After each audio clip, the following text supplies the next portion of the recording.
This episode is brought to you by the groovy new grunge stylings of Purvana, coming to you with their latest and hottest album, Never Meow.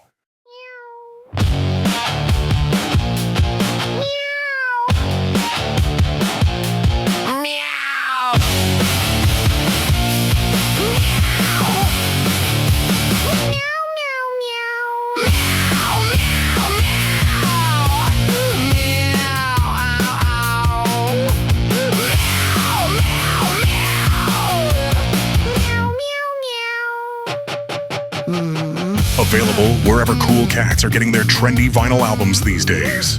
Check it out. You're watching David McElroy TV.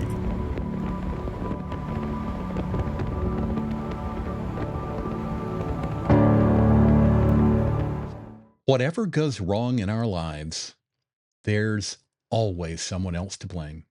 Always. The boss wouldn't give me a chance. The woman I loved cheated on me. The man I married turned out to be an abuser.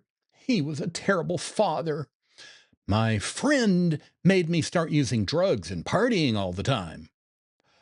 I had to go into debt because all my friends had nice things and I had to keep up with them. I didn't get the education I needed. I'm fat and nobody likes me. Our excuses are endless. But even when our justifications for ourselves are completely accurate, there was always someone else who ultimately had control. And even if we got into a terrible situation, or 100 terrible situations, there's always someone who can take control to fix things and make our lives better.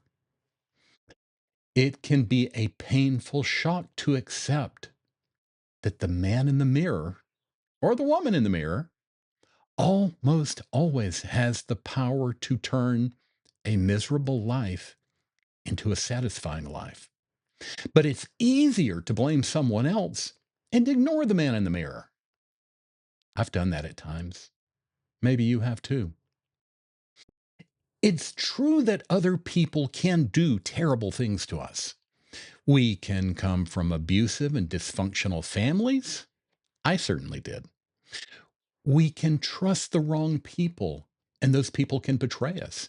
We can face all sorts of situations in life that we didn't cause. We can have life-changing accidents. We can have debilitating diseases. Romantic partners can turn out to be lousy and abusive people. There are a million bad things that can happen to us, things which we didn't cause and which we largely couldn't have prevented. But we are the only ones who can interpret what's happened to us. We are the only ones who can decide what those things mean. We are the only ones who can decide what to do next. Unfortunately, it's easy to develop a pattern of accepting terrible things that we can influence. If someone finds himself or herself in a series of familiar problems, a string of abusive romantic partners, for instance, it's very easy to say, see, this is what all men are like, or women are all terrible people. It's easy to overlook the fact that we are often the common denominator in all of the disasters that happen to us in our relationships. This isn't victim blaming. That isn't the point. Other people are genuinely responsible for the dreadful things they do to us. But if we find ourselves in situation after situation with such abusive people, we have to ask ourselves why we're choosing such people.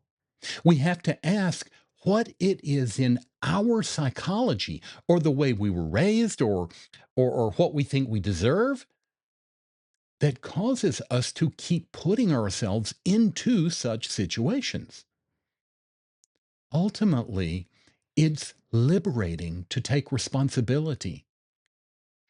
As long as we believe that other people are responsible for whatever happens to us, we are powerless.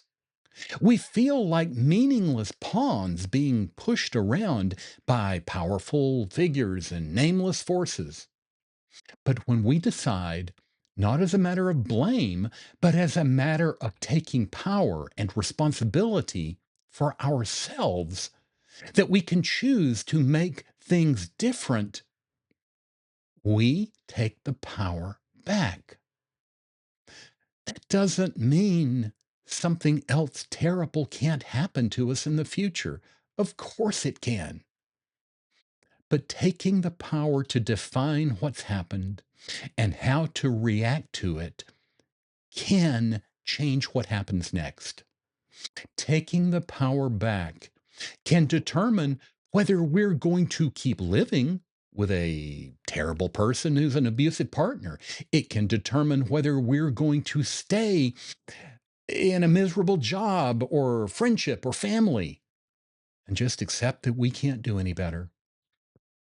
Taking the power back can determine whether we curl up and passively wait to die or take constant actions, both big and small, that will change what tomorrow can bring to our lives.